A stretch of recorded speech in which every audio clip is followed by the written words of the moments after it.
Welcome back mga sir. Ito ay isang Bluetooth receiver. So gamit na gamit po ito sa ating event, lalo na pag ang ating mixer ay hindi pa equipped ng Bluetooth. So ito siya mga sir, napakadali lang gamitin. Powered siya ng 5 volt through cellphone charger. Meron din naman itong available na Type C, at itong sa aking ginamit ngayon is micro USB pa. So yan, connected siya ngayon dito sa ating cellphone. So in fact tumutunog ito ngayon, pero hindi lang ramdam natin dahil subwoofer lang ang kinabit ko sa amplifier. So napakaganda nitong gamitin mga sir. Yan, ito po ang aking mga modules.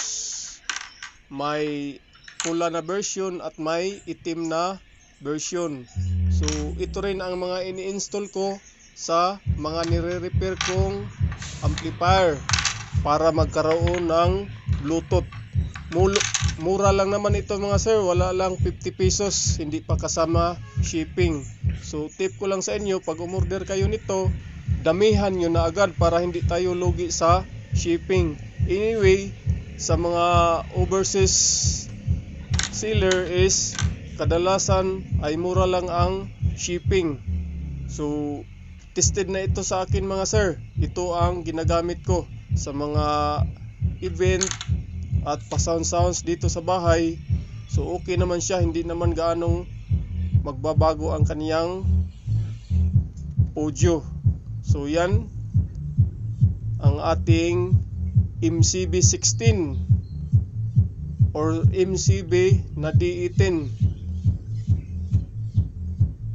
Connected yan dito sa ating module na to.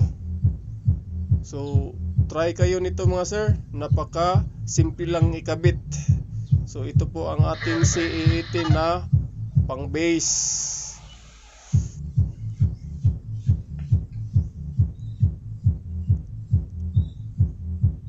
Kagaya nitong hawak ko ngayon na module, kailangan ko to dahil itong aking mixer is medyo luma, wala pa po siyang Bluetooth.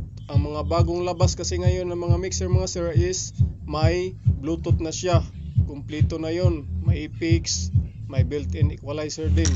So itong mga module na to is importante ito sa mga small events. Halimbawa may kumakanta at doon siya kakanta sa kanyang cellphone, so pwede na siyang kumonekta dito wirelessly.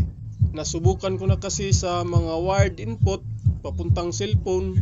So lalo na pag luma na ang iyong cord, kadalasan yan paputol-putol, lalo na pag nahila ng may-ari ng cellphone na kumakanta, pwedeng maputol ang audio.